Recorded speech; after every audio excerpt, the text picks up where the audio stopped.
All right, welcome everyone. Happy Monday. I know it's not a traditional thing we're used to thinking about on Monday, but we're here in this world of COVID-19 and we're with one another. And so welcome on this Monday. We're so thankful for you honoring us with your time today. We know there's a lot going on in our lives, and to spend this hour with you is really a privilege. So thank you so much. In a second, I'm going to go ahead and introduce today's session, but I want to give you some logistical information prior, like some background information about the series, some logistical information, and then we'll go ahead and transition right into the session. Welcome to the CAAASA UCLA CCEE Advancing Equity in an Era of Crisis webinar series. The California Association of African American Superintendents and Administrators, or CAAASA, and the University of California, Los Angeles Center for the Transformation of Schools put this project together to support equity in virtual learning as we all shelter in place to prevent the spread of COVID-19. This work has been made possible by the generous support of the California Collaborative for Educational Excellence, or CCEE. We are grateful for the partnership on behalf of California's K-12 public school students. At the end of our live session today, I'm going to ask you to complete a survey to evaluate our time together. And we'd really appreciate if you would send us your feedback so we can continue to make sure we're meeting your needs and providing you with the best supports during these sessions. And if you're watching a recording of our earlier conversation, please complete the survey as well. At the end of today's session, as I mentioned, I'll send the survey, and I'll also be sending a link to a website where you'll be able to do several things. One, you'll be able to see the resources from today's session. You'll also be able to submit follow-up questions. We will, if possible, entertain some questions if you want to share them in the chat, but don't worry if you're not able to get your question answered directly, because the website will give you access to a follow-up questions link that you'll be able to submit your questions later. So for today's session, we are delighted to be able to hear from Dr. Alicia Montgomery. The session is called From Engaging to Co-Education, Supporting Parents in Co-Educating Students. And she has marvelously included other parents too. So that's so important, right? Just like when we're supporting students, but there are no student voices, we wonder about that. When we're talking about supporting and partnering with parents and there are no parents, you don't have to worry about that today because we have parents who will be on the panel today. But Dr. Alicia Montgomery is the Executive Director at the Center for Powerful Public Schools and Innovative Public Schools. And so I'm going to go ahead and turn it over to Dr. Montgomery and her, I was going to say fellow, but I think sister, sister panelist. And I'll be here to support monitoring the chat and if you need anything. Thank you so much, Africa, for that wonderful introduction. I want to take some time to say hello to everyone. I'm Alicia Montgomery, and as Africa said, I'm the Executive Director for Center for Powerful Public Schools, where we support schools to get better at what they do. And that's a simple way of putting it. And I'd also like to take a moment to introduce our co-host, who is Jaleesa Johnson, leader at Innovate Public Schools. Hi everyone, good afternoon. My name is Jaleesa Johnson and I work as a community organizer with Innovate Public Schools, really focusing on a campaign around Black student achievement. And so I invited some parents that I work with to the panel today. Awesome. Well, I hope everyone is doing well. At this point in time, we're really making sure that everyone is healthy and safe, and taking care of your mental health as well is so important. So let's not forget that. With that, we'll go ahead and get started with our PowerPoint today.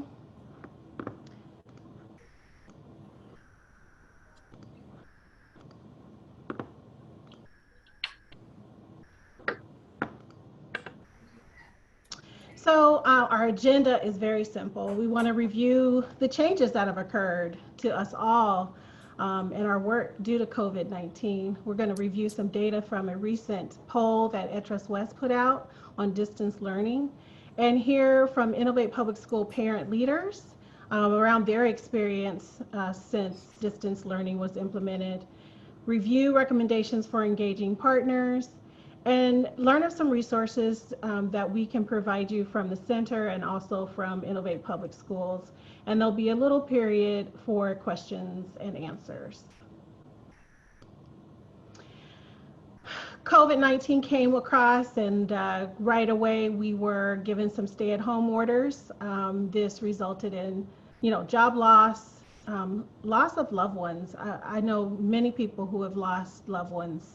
And the implementation of We would call it emergency distance learning. This is in no way the kind of distance learning you would experience if we were putting distance learning together from, with intention and purpose. This is distance learning put together out of an emergency need.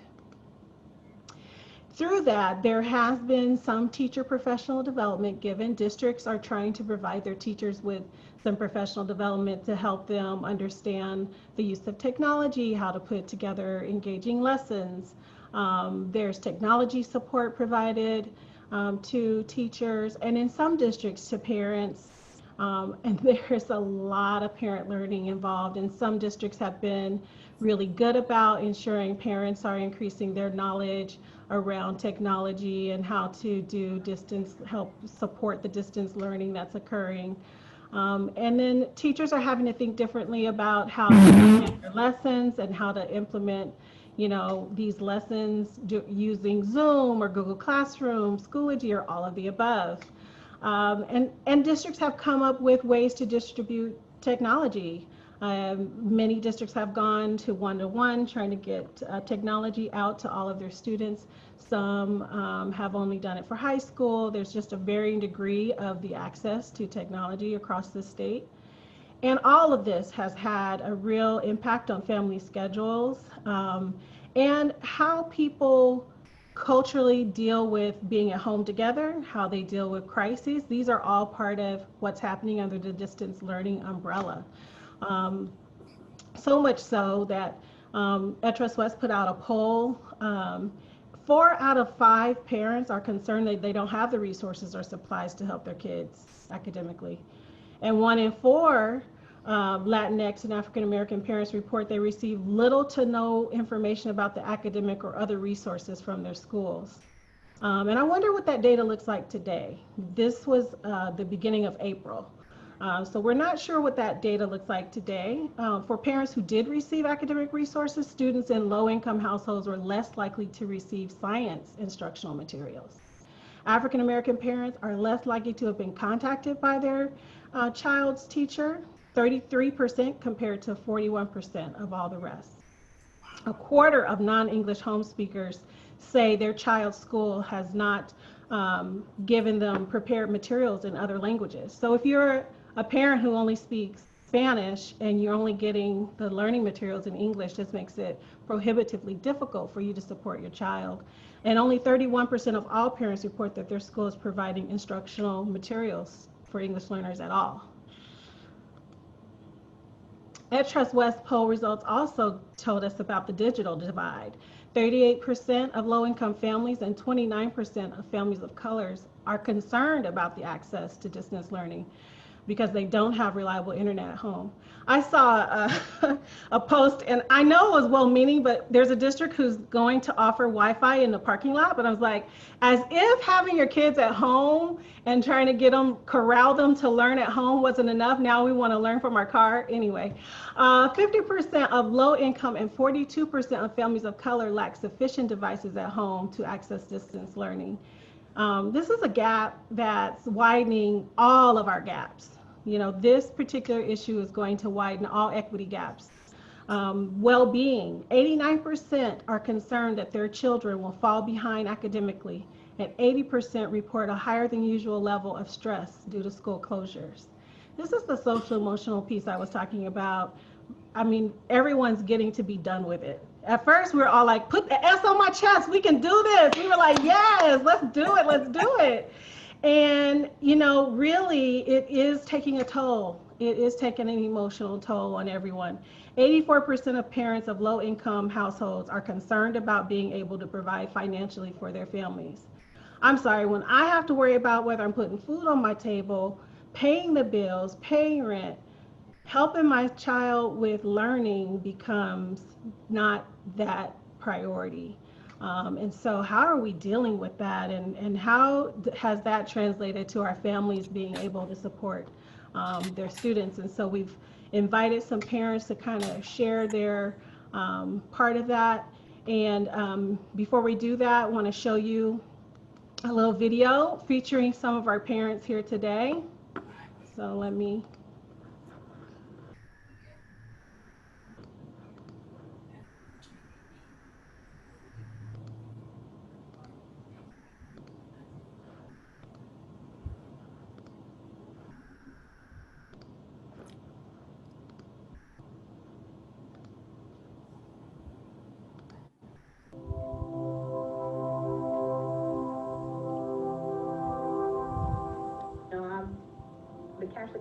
worker, I'm the TA, I'm the teacher, I'm still mommy. The other part is having a child who is already struggling and wondering if what I'm doing is enough. We need learning utensils. We need pencils, we need science projects. I mean, all that I feel like needs to be supplied. I don't know what a second grader should be learning. We're not afforded those tools and those type of lesson plans or training even to like teach the kids. So there's a certain fear like that she is gonna fall off. The biggest thing is I want you to be successful and we're uncertain. My name is Keisha Jones, single parent. I have 2 children in LAUSD. My name is Melissa Mack. I have 3 kids in LAUSD.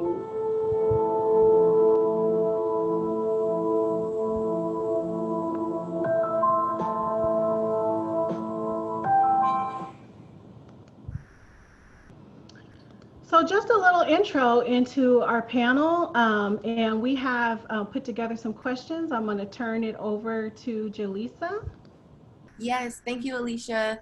As you can see, some of the parents that were in that video are here today. So I invited Melissa Mack, Everell Nelson, and Keisha Jones to kind of have a conversation and share a little bit of what they have been experiencing during this time.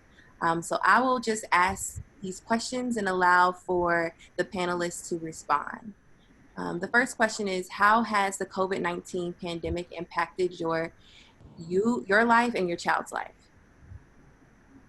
So Melissa, Keisha, or Ms. Nelson, feel free to. Hey everyone, I'm Melissa Mack. Well, the way it has impacted our lives, obviously we're at home like all the time. My 4-year-old now, I'm sorry, she doesn't really like doing school at home, so that's been a challenge for us. And then just as far as when school first started, as school homeschooling first started, it was difficult to get materials from the teachers in the schools because I it came as a shock to everybody, and they were a little slow catching up. So then we lost instructional time. But overall, right now, I think we're catching up a little bit, and it's gotten a little bit better. For me, this is Everell Nelson. Our school did really good from the beginning. They issued us books on the very last day of school, and then they gave us he had his Chrome, but the other, we found out they didn't give us one right book, but we were able to pick that one up immediately. So it's hard to get them to just sit still the whole time because they're 2 hours constantly with the teacher, but he's doing okay. He's caught up and ready to go forward. So we're doing okay.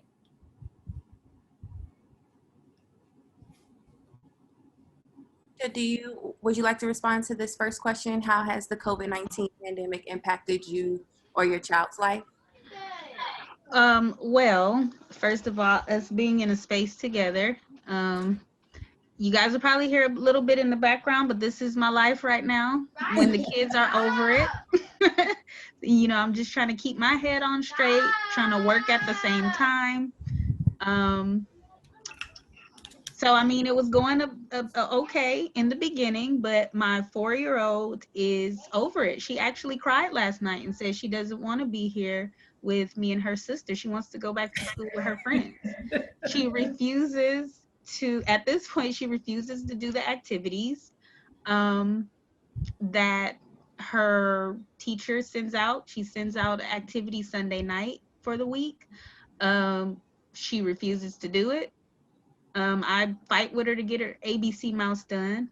As far as my oldest daughter, she's in 5th grade. So, it's a little bit smoother right now because they're preparing for their culmination, how they're going to do it.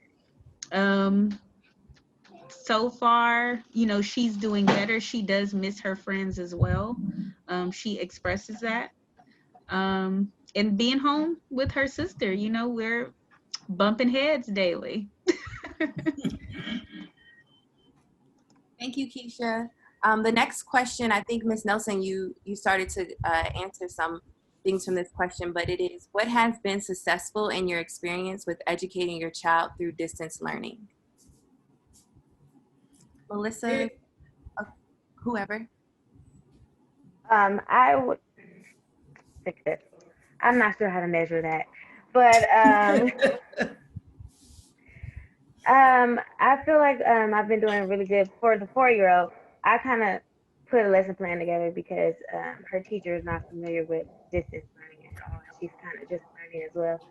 So I have my ABC mouse and things already, and we got a free trial to learn the IQ. So we do that, and we do the ABCs and go over her name and things like that. But I feel like for the first grader, it's a little difficult for her because she doesn't have the right math book to this day.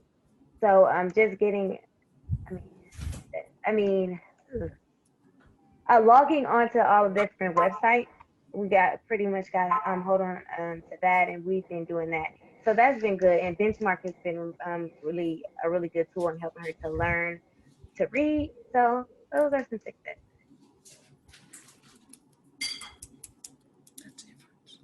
Keisha, do you have anything that has been working successfully for you in educating at home? Yeah, so just like Melissa, the one thing I have been able to, kind of get her to do is the ABC mouse. So we do the ABC mouse for my 4-year-old. And with my oldest daughter, she actually gets up, sometimes wakes me up, and she starts her lesson on her own now. So that's cool, and she gets done, and she understands like what my schedule is for her, so that's been successful.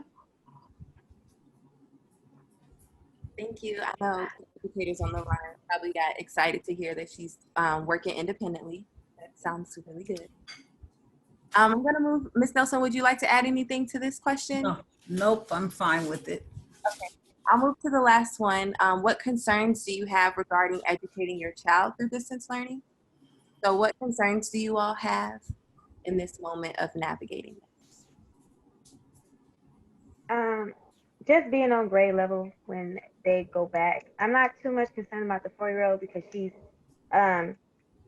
goes to an AEC, so we can catch her up in the ABCs and things she's doing wonderful with. But the first grader and the second grader, it's just kind of like, are they going to have the things they need to go to the next grade, and what is that going to look like because of COVID-19? Because now we're homeschooling, we're doing the things that the teacher is telling us, and we're doing the assignment. But my concern is, how much are they really learning? Because they don't have that in-class experience, and they don't have that the teacher there to correct them or kind of guide them while they're learning.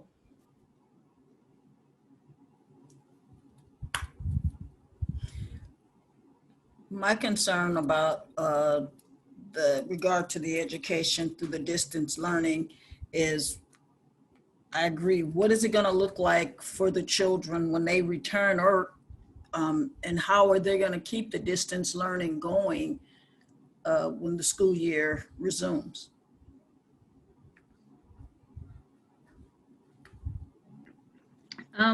For me, having my oldest daughter who was behind, there's the part of me that hopes I can actually dive into her over the summer before she returns to the 6th grade. But that challenge comes up because I'm still working, trying to provide as that single parent. And just, she was already not on grade level. So wondering if she's gonna fall back more, or what's that gonna look like going into a new school or a new grade level, new environment as a whole. And before we actually, got on, they just announced the date, the start date. But, so that whole 3 months we have left, what is that going to look like? And how are the kids going to qualify for summer school? I know before, they were selective on the kids that are doing summer school. So now, is it open and all access? Because I don't think they were clear about that when I did a town hall. Like, is it all students have all access? Are they selecting students again? What does that look like? I'm sorry, what date are we scheduled to return back to school? I missed that. For LAUSD, it's August 18th. Oh, the regular date. Okay. Yeah. Thank you all for responding to these questions, and I hope that you all. Jaleesa, there are some questions there's one question particular from Melissa. You were asked, do you have access to the math book online? I guess, and that can go to all the panels. Is there access to the math book online for you all? I think the teacher had mentioned going on to Clever, but then I tried that, and it's only 2 assignments. So I don't have the actual math book, but she said there would be some assignments, but I haven't. Is your school prepared to give? Can you go call your school and pick up the book? I've told the teacher that we don't have the right math book, and that was her solution. But she didn't say anything about going to get the book or anything. Is it possible to find out who the principal is and see if they're at the school at any point in time to collect the book? Well, I'm not sure. Her dad actually talks to the school a lot because, so I'm not sure because I know they're only there once a week on Mondays to give out homework. So I could see. There's another question around does LA allow Zoom or tutor? So Instructional assistants. I think what I'm recalling is no. There are no classified staff members that are working. Keisha, is Keisha classified? I thought I heard her say she was classified. No, okay. But my understanding is there are no IAs that are working on in LAUSD. Wondering about like your job security, your just the overall well-being of your families. How are you feeling about that right now as we are going into like the, I don't know, 3rd or 4th month of isolation? I'm blessed. I'm actually a grandmother, so I'm retired. I was forced on an illness, so I'm actually helping my daughter with my grandson. So he loves it. I'm still debating because I was used to dropping him at school and having some me time. So it's a little different, but we're okay. So. I feel like I'm okay with staying at home right now. I really actually really wanted to stay at home. So not under these circumstances though, but I'm great. We're making it. And I know some things because I am a substitute teacher, so I get access while I'm in the classroom to some curriculum. It's not a full curriculum. I don't know everything. I'm not fully trained, but I feel like we're doing okay.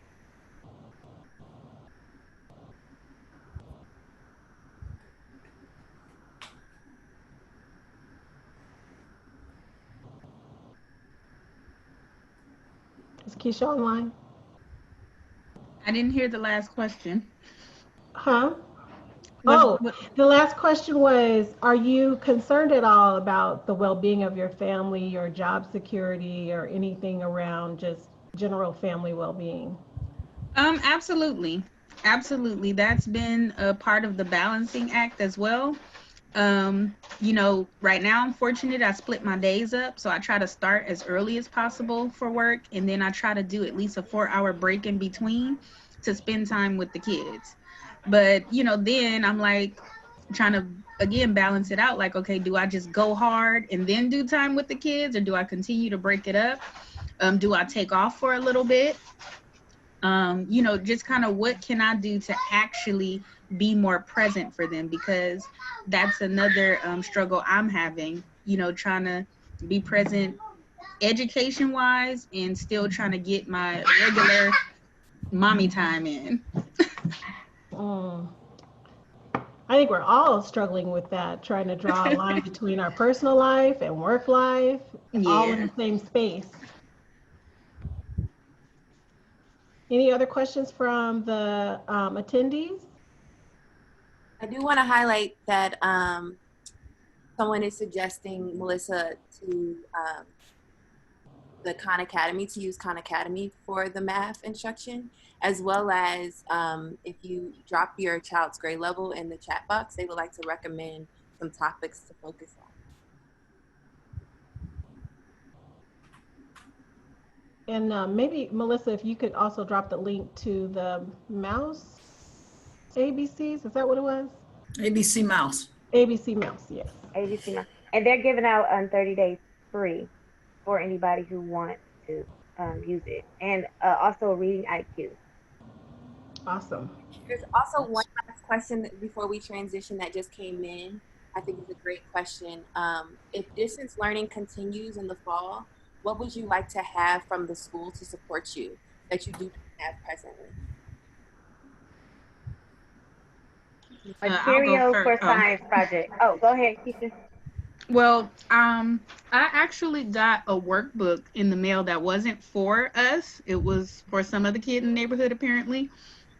But the workbook is amazing. And I'm like, that would have been really nice to have for my kids. It was by grade level. It's something about parent connection. It looks like it's sent directly to the child. It has the child's last name, their grade level. I'm guessing it came from their school, but I kind of skimmed through it because the package was a little open. And I'm like, this is actually awesome. So I don't know on the other end if that teacher actually sends out, okay, do these pages, and we talk about it. But that would be a really nice resource to have for especially my oldest daughter. Materials for science projects would be the thing, because it gets really expensive when you want to teach the kids, actually delve in teaching kids about science. Um, and I would like to have access to that, but to everything they have at school, like to print things out. I want access to what the teachers get.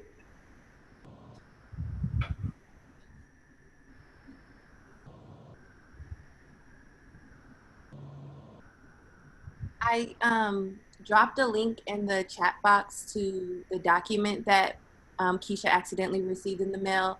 And I believe LAUSD is sending it out, but there's a Google Drive link to each document per grade level. Something that we stumbled on. Ms. Nelson, did you want to respond to what support you would like to have for next year if we continue with distance learning? Actually, I have. His school has been, and the teachers have been fabulous. I really, which is true. I have no complaints. The teachers, today he's meeting with one. I think it started at 12:30, I think, till 2. And the teachers are, I sat through one of the sessions and the teachers go through it. And then they ask any student with problems to stay on when they finish their Zoom lesson, or that they can connect with the teacher afterwards and she'll answer questions for them. And the teachers, both of the teachers have done that. And per my daughter, that they've responded immediately. So I really don't have any, they want to keep it like this. I would think, I know they're only doing it, 3 days a week. So maybe to cut the time down some, if they would kind of go to 4 to have, I know the kids wouldn't like it, but to have them, so they're not sitting in front of the computer as long. But they're following up quite well and answering questions and communicating and making sure everything is on point. So we don't have any complaints as far as I know. Jaleesa, did you see the next question? Yes, there was another question. Would parents attend or like parent workshops online in the summer on distance learning to learn how to reduce stress, create a learning environment at home, and how to co-teach with their child or children's teacher? I think that would be good if that's the way they're going to have it continue. I think that would be great because you have a lot of parents who really had to take crash courses in learning how to communicate with their children's teacher because, they're not active. So they weren't ready for everything to have to be parent and teachers. They were always waiting. And my feeling, and I always often stated, I've shared it with Jaleesa, is I think this is a great way for the parents to really appreciate the teachers when they get back in class, and they'll have a brand new respect for the teachers and what they do, opposed to just taking them for granted, because now they actually seen their little darlings in action and realize they're not who they thought they were in class. So that's how I feel about You got some amens on that one, Miss Nelson. it. So Melissa or Keisha, how do you all feel about possibly like joining workshops and really learning how to co-teach and manage stress during this That time? would be wonderful. That would be absolutely wonderful. Because here's the thing, and not some because I feel like I have it easier because I have been in the classrooms and right. I've been studying. But for other parents, it's kind of like they didn't go to school to be teachers. They haven't had any training. Like a lot of people are just learning on their feet. And I feel like it would benefit kids more and students more if the parents really were knowledgeable. They were knowledgeable about how to teach them, and then how to Yes, partner with the teacher as a co-teacher in the home would be excellent. Yes. absolutely.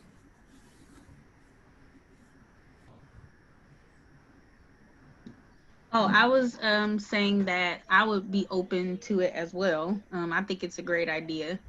Um, the one thing I wanted to piggyback off Miss Nelson, the good thing I always appreciate my kids' teacher because I know my kids, but I know there are some parents Mm, who definitely you can't tell them nothing about their kid. But I'm like, I know my kids, so hopefully I'm a blessing to those teachers. That's awesome.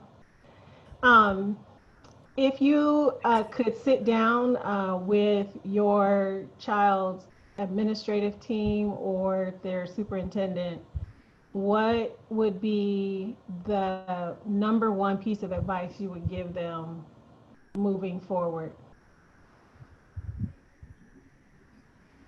to communicate, more communication with the parents so that they know, not having to watch the news, but send out I know they do the robocalls. I forget what they call it. I say robocalls, but to keep the parents in the loop of what's actually going on so they're not totally having to depend on the news media to find out information regarding their children's education.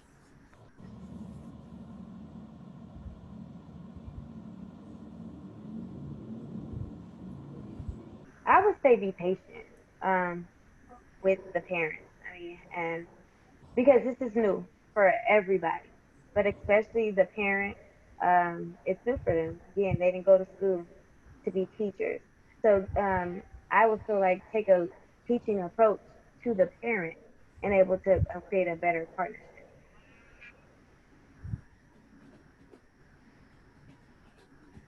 Someone's asking, so if they did do these trainings, what would be the ideal time to offer them? And I think that is it's such an important question. And what other topics would you all be interested in? So what's a good time and possible topic? I would say after 3, because then that gives us time after teaching the kid to learn how to teach the kid. So I would say after 3 because that then allows a break as well. Um, and I think math would be a good topic. How to teach math because a lot of people can do math but can't teach math. So math would be like the number one. And specifically Common Core math. Mhm. Absolutely. Specifically, Yes. Yes. I would say evening hour because you have a lot of parents who are working, so they're not generally off from work at 3. Their office hours, well, I don't know with this going on, maybe they're go back. I didn't get off till my off time was 4:35. So, 3 is still early for some of those who are actively working. So I'd say in the evening hour for the training. Yeah, I could give some advice here too. We've been Innovate Public Schools. We've been holding parent meetings, and we've been mostly meeting between 4 and 6:30. Has been like our best participation hour.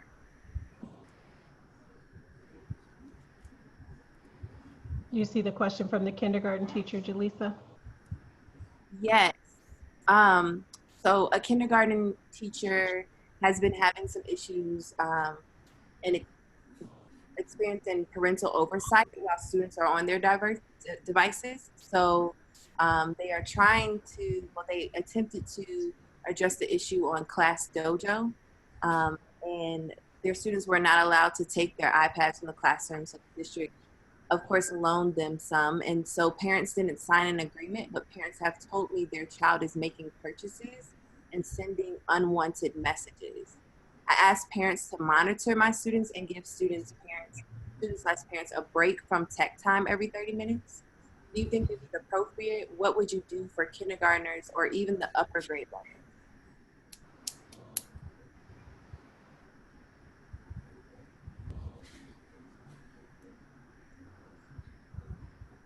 So it sounds like being appropriate. Or have you all experienced any issues with being inappropriate in the technology?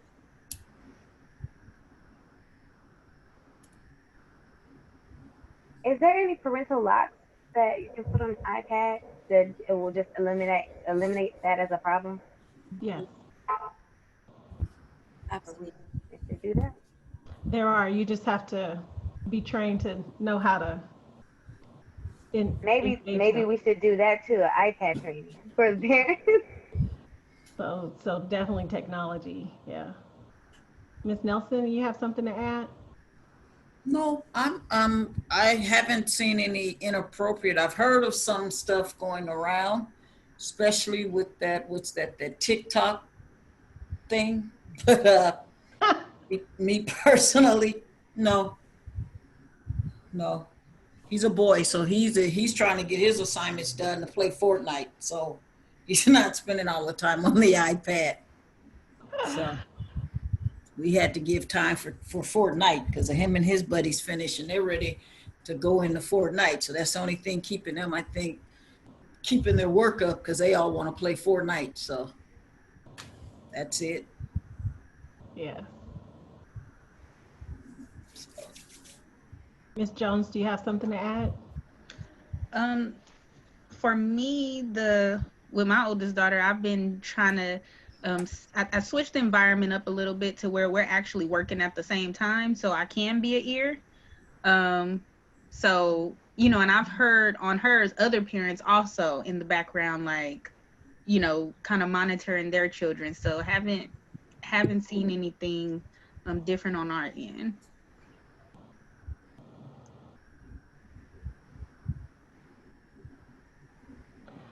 Who are definitely supportive of the idea of doing digital citizenship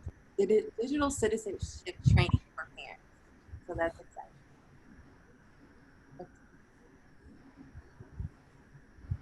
Any last questions for the panel, for the parent panel?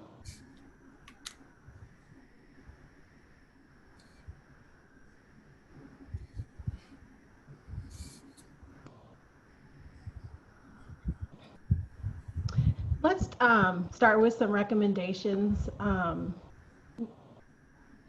Now is the time where we can really begin to think about how to individualize learning for all students using your parents as a partner. We all know and recognize that parents are the first teacher, and because they're the first teacher, they're the perfect partner to help support learning. So we're thinking, our brain has to be thinking about how are we involving them as a co-educator. They're no longer just engaged, right? We're not just inviting them to meetings anymore, but they are an active part of the student's learning process. And so ensuring that we're meeting students' needs is really, really important. Lessons and instructional material should be family friendly.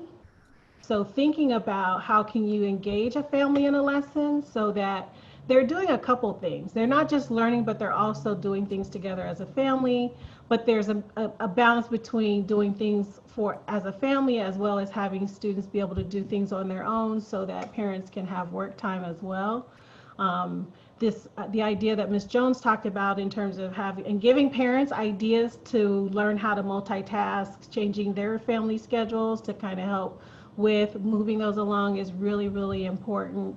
Um, and provide parents with the learning. So the idea that someone posed around really giving parents kind of a boot camp summer learning experience to help them get them through for the next year is really, really, really recommended. So you want to do technology. What are some basics of instruction? It's time to pull the curtain and let parents see behind the instructional curtain and allow them to understand what a lesson is, how a lesson flows, why they flow that way, what's appropriate for child development, what they should be seeing at home, developmentally for their students, when to be concerned, when not to be concerned, and those kinds of things are really important. So basic instruction, technology training, digital citizenship, what does that look like? And whatever that platform your district is using, it's important to provide parents with really a good overview of that particular platform, but others as well that you know that they can be helpful, that can be helpful with them. Many amazing leaders and schools are doing check-ins with parents, calling to see if they're doing okay. And we want to ensure that those conversations around family check-ins goes into how are the students learning, and allows parents to ask questions specifically around instruction, and having those check-ins with families to ensure that students are moving and progressing. Parents are concerned with their well-being, but they're also concerned about the academic not learning that their students are having or not having. And many are concerned about the rigor that's occurring with the learning, and the lack of rigor that might be occurring. And so how do we help them feel better about that? And talking with them as a partner and will help that, but also just keeping that focus on, academic improvement. And include the role of parents in your lessons. So when there's a lesson or a packet, give specific direction to the parent around what they should be doing while their child is doing this activity. Sometimes that's not really clear, or how much help should they provide? Because as you know, cognitive dissonance is a good thing. Having students struggle with thinking is a good thing. Some parents don't understand that. They don't understand that their kid might get frustrated with this lesson. It's how we get them through that frustration that helps them become critical thinkers. And when it's okay to go ahead and give them a life jacket and say, come on, baby, I'll help you, is important. So ensure that parents know their role around specific learning, specific standards that are being taught in the classrooms, that they are getting the support they need to be your co-educator. Moving forward, our parents are co-educators. They definitely weren't trained for this. They didn't sign up for this. They signed up to teach their children the things you teach in your family, the morals, the beliefs, their values, their cultural norms. But the California state standards, the Common Core state standards, they didn't sign up to teach those. So how do we help them be, a co-educator with that and really ensure that parents have the support they need to support the learning at home is really, really important. And if I were to, my biggest recommendation for districts and schools would be, and this is very controversial, and it's recorded, so I'm going to say it. Just stop. It's May. Mm-hmm. It's May, and nothing. What's the worst could happen if we just stopped? If we just provided parents with some activities that really focus on relationship building, social emotional learning. If we really just focused on togetherness and teachers just taking time to connect with their students and not have to worry about standards, reduce the instructional day, and then allow your staff to work on next year and highlight key standards to focus on for those first 3 to 6 weeks of school, and really create strong distance learning lessons that aren't just thrown together as packets, that aren't just put together as things for kids to do, but are really strong instructional models. Take the time to do that now, while it's May already. So that would be my Dr. Montgomery's recommendation. Only you can take that for what it's worth, but there just can't be. At some point, we have to decide whether it's worth it or not. And these parents that we have on this panel are strong examples of parents who are um, extremely involved.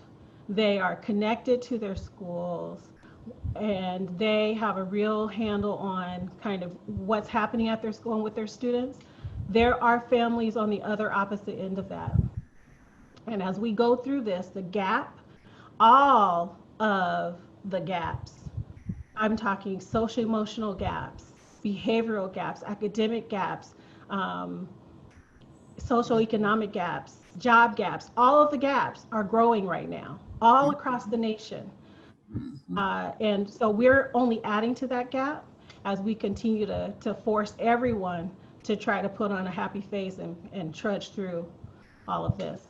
So that would be my last recommendation. Having said that, the center has what we call safe at home lessons and activities for teachers and families.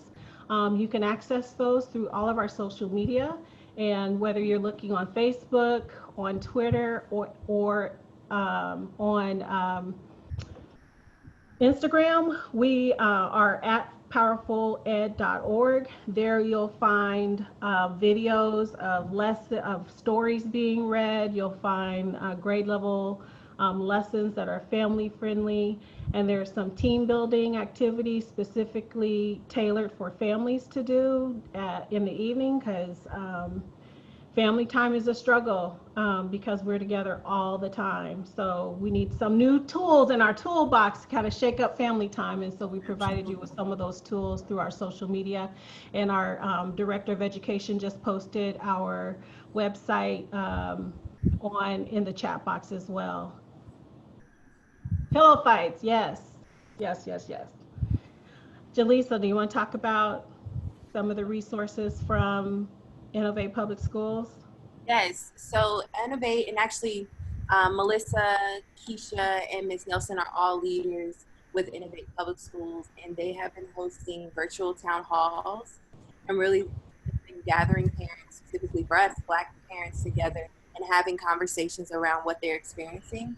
We also created a survey. So what our idea around this survey was to gather everyone's experiences so that we could take it to the superintendent. So we have a meeting with Austin Buechner to kind of let him understand like what parents are experiencing during this time as decisions are being made. And all of these things you can get connected on at our new landing page, which is parentpowerla.com. You can get connected to me and the work of what Melissa and Keisha and Ms. Nelson are doing, as well as the survey. So if you go to parentpowerla.com, or if you share this with your parents at your schools, that will be helpful. And Jaleesa, Innovate Public Schools there's also an office in the Bay Area, right? Correct? Doing similar work. Yep. So we have groups in the Bay Area doing the same thing. And so, and if you want to get connected to folks in the Bay Area, we can assist you with that as well. And I'm not sure. We'll check the link. Someone just said there might have been an issue. Anyone have any questions that they want to pose at the moment? The idea around next year, preparing for next year, is that we won't be back to normal next year by any stretch. So even though school starts on the 18th, we could be full distance learning. We could be going to a blended learning model. We could still be looking at social distancing in schools. So taking a look at some of those schedules that had You know, there was a time when schools were overcrowded and they were doing a lot of tracks where you could be able to have more kids on a campus. We might be looking at doing something similar to that. But most important, please involve your parents as a partner. And if you think you've communicated enough, communicate again. I can't say that enough. If you think you've communicated enough, communicate again. Um, and again, because there's always going to be that one person who's like, I didn't say that. And they need to hear it again. So, parents, do you have any last words to our attendees?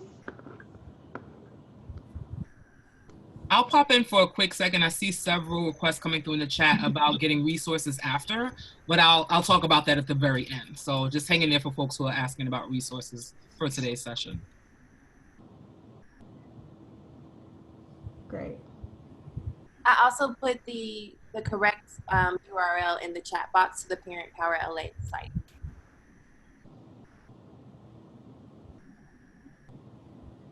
Anyone else? Any parents have anything last to say? You have a bunch of you have a bunch of teachers, administrators, district office folks. You have their ear. I just like to thank you for Dr. Montgomery for everything that you're doing and setting this up. This was really great to be able to discuss different issues and distance learning for what we may be in for a while now. So I do appreciate it. And to all the principals that weren't wished their Principals Day, Appreciation Day, which was on Friday, happy Principal Appreciation Day, belated. I would just say, again, I want to stress be patient with the parent. And I know in this time we're thinking about educating the student, and educating the student has become our main focus. But just don't forget that in order to do that, you have to include the parent now more than ever. So again, with those resources to help parents teach their kids, I feel like that's been lacking a lot. So just get that out there, and then I just appreciate you guys for listening. Thank you, Dr. Alicia. Thank you, everybody, giving their time. Yes, thank you. And for me, thank you also for everyone's time, but also seeing that this is what it takes for all of us to be in conversation, whether it's principal, teacher, parent, so that we can all strategize and we can all voice our concerns and start to be able to think about solutions as a collective. Because you have those in the classroom, we have those at home, and we have those who are not, who are just trying to keep everything together. So it's important to bring those conversations to one area and discuss them together. Jaleesa, last words? Yeah, I was reading the chat and someone just asked some good strategies for teachers to involve parents. And yeah, I'm thinking back to my experience as an educator. And really, I know it's really hard sometimes to get access to parents because they are really busy. But really texting and blowing up that phone, and like not even if it's just a phone call, if you're just texting saying, I'm thinking of you right now. And do you need any academic support? That's something that has really been on my heart. So I have a heart for you all, principals and teachers who are adapting under these times. But I do agree with Melissa, the more that we can all have conversations together, I think the more we will be successful at doing this. So I want to say a few things. First, I want to say grace is powerful. Yes. Give yourselves grace. You need grace to stop when you need to stop.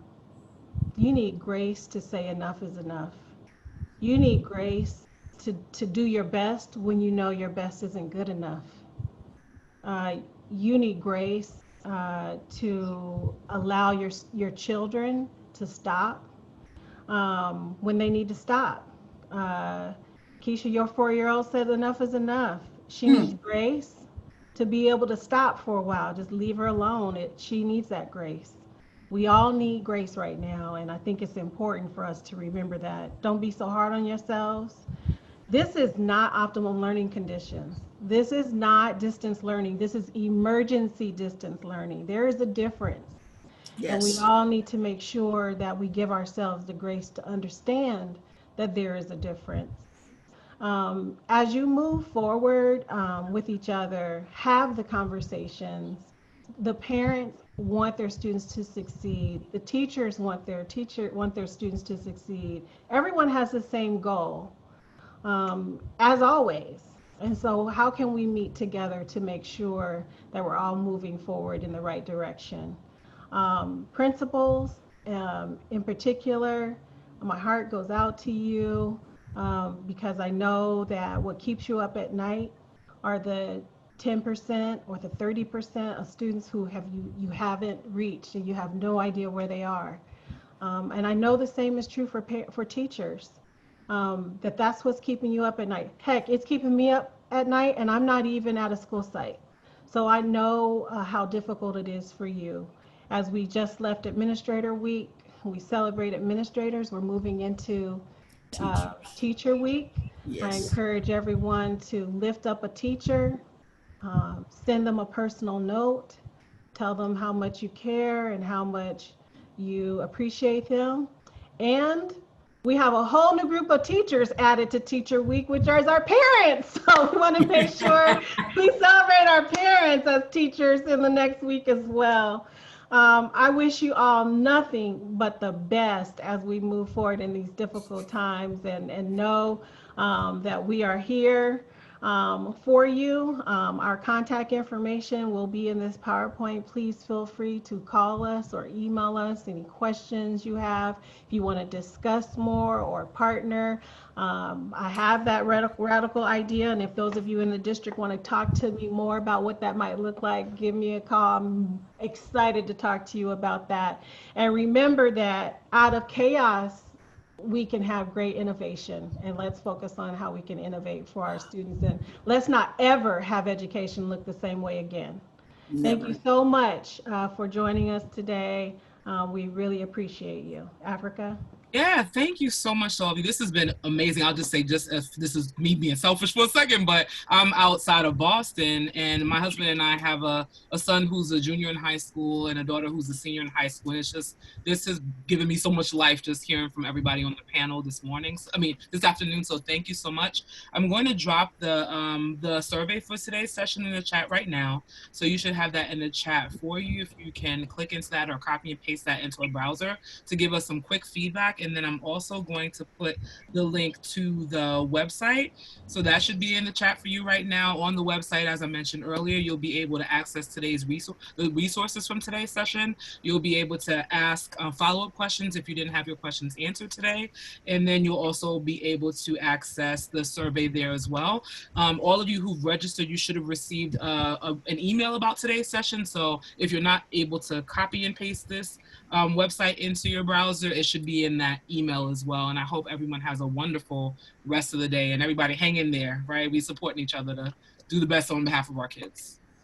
Thank you, everyone. Thank you, everyone. Great one. Bye. Bye. Bye-bye.